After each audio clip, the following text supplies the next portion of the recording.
Well. Greetings, everyone.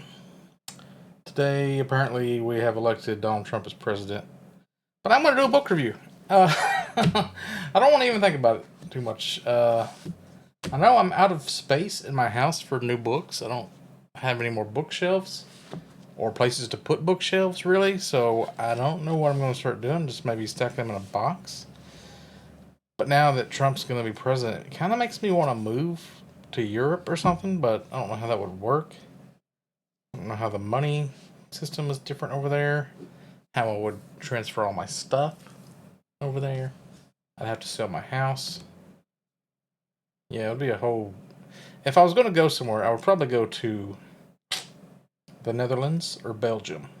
Possibly Norway or Sweden or something like that. But that's just from watching all these traders. I don't really like Dutch, though. I don't know about Dutch. Anyway, I didn't buy any diapers. This is a box that Goodwill gave me. I got like 4 new books in here. But I just finished reading Horns by Joe Hill the other day. This was pretty good. I give it 5 stars. Joe Hill just never fails.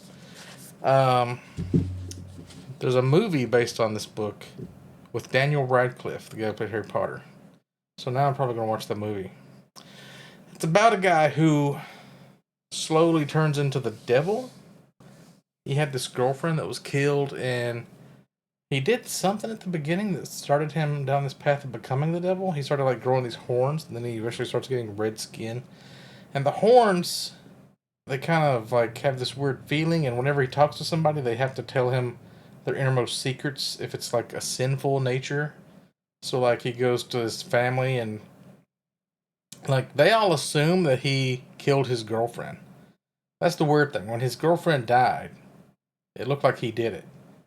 And his parents were kind of rich because his dad was like a singer or poet. What he was something. I forgot what he was. Jazz musician, I think. Yeah. His brother plays the trumpet or something like that. So like, they used their money to make it look like to get rid of the evidence that was in the police station. So they burned the police station down or something like that to get rid of the evidence. The evidence would have cleared his name, but instead, now the evidence is gone, so he can't prove that he didn't do it. So everybody assumes he did do it. So he feels like a piece of shit. The town hates him, and he's dating this other girl that was dating his best friend, who saved him when he was a kid. Like he did this dare when he went down this hill in a shopping cart naked and jumped into the lake. He almost drowned, and he thought his friend saved him. But he didn't really.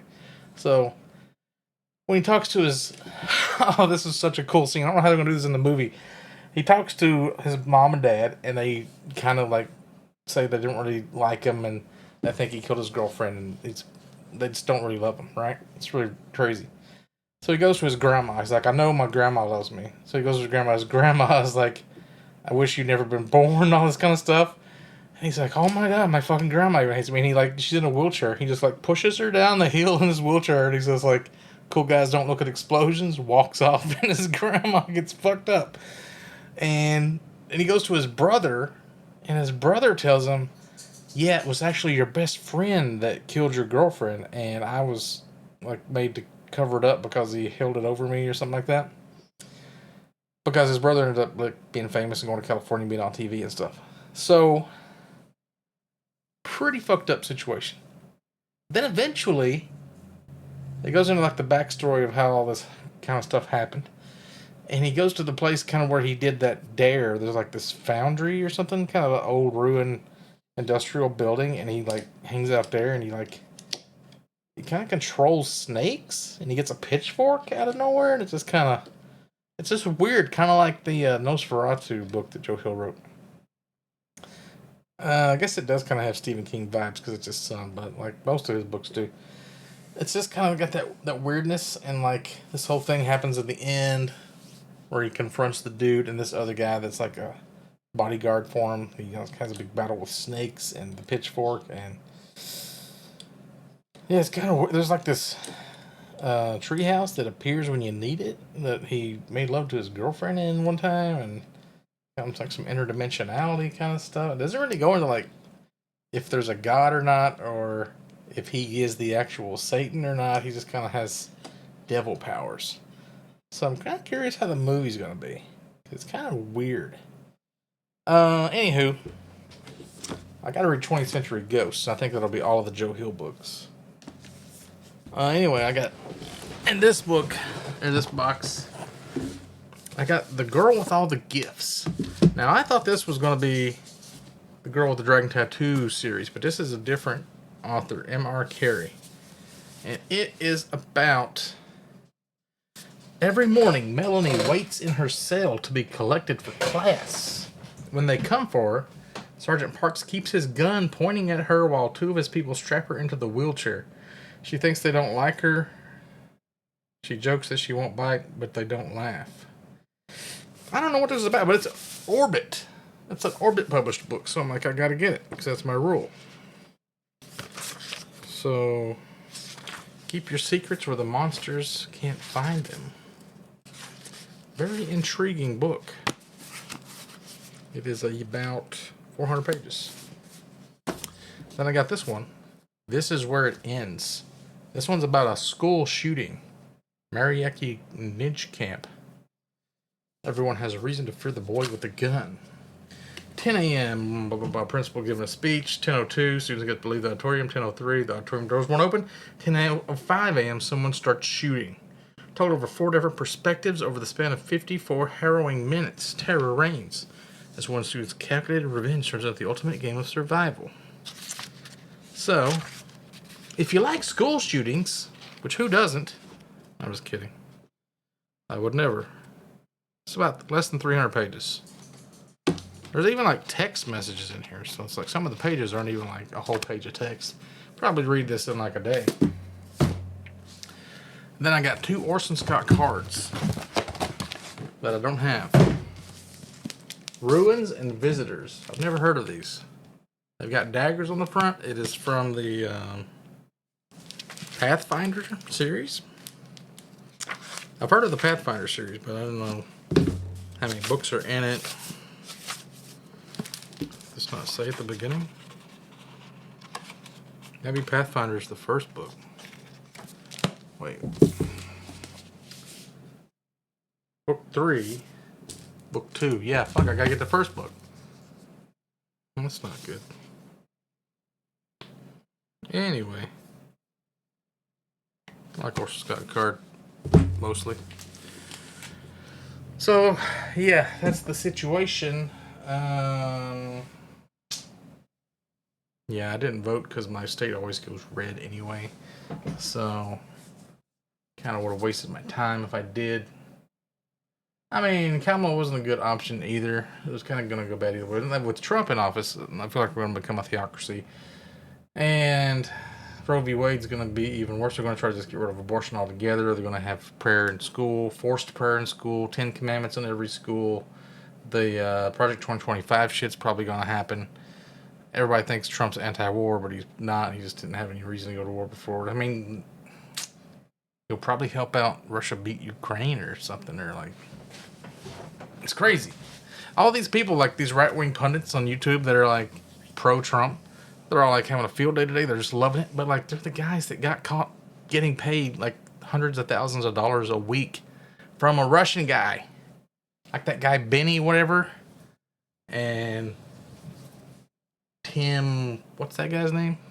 There's like 3 or 4 of those dudes that got caught getting Russian money, and they still make YouTube videos. They didn't get canceled somehow. It don't make any sense.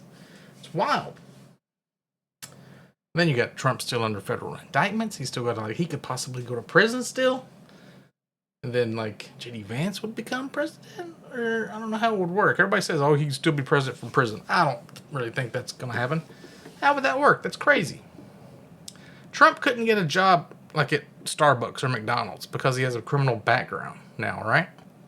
But he can be president? Man, Christians are wild. They got this. They just forget everything. Like my friend, Crazy Christian. She posted on Facebook about how Trump is the right candidate for Christians because he's pro the little children and all this stuff. And I'm like, no, he's not. He was friends with Jeffrey Epstein. He wants to rape children, bro. But he's like anti-abortion to the point where, like, if you throw it back to the states, You know that saying where, like, if you make something illegal, if you have a monetary fine for a crime, it's just illegal for poor people? Like, rich people can still do it? It's the same thing with abortion being in the states. If certain states have abortion, only the rich people will have abortions. Or, like, poor people that want to drive to a nearby state if they're close. Everybody else is going to be doing back alley abortions. You're going to hear stories about clothes hangers, people bleeding out. I mean, there already was like this, somebody died because they got rejected 3 times to have an abortion. I saw that story today. You're going to hear stories about babies being found in dumpsters or like trying to be flushed down toilets and all kinds of weird shit like that. I guess that's what the Christians want, is like horror stories from like the 70s again. It's wild. It's like insane.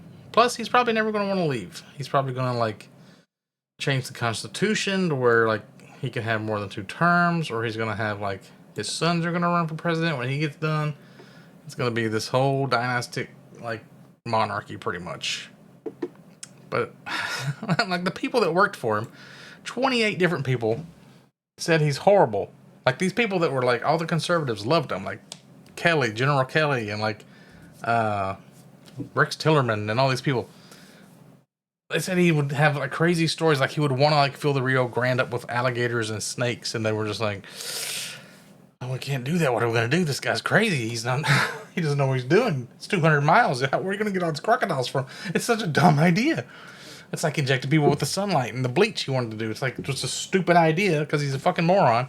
So they have to like go out in the hallway and pretend like they tried, and then come back and say, "Oh yeah, sorry Trump, we tried, but it just wasn't feasible. So there's a problem with this over there," and hopefully he just forgets about it and just goes along his way, because he just fired like everybody that worked for him. Everybody that worked for him says he's the fucking devil incarnate, pretty much. He hates the Constitution. He doesn't know what he's doing. He's just a complete idiot.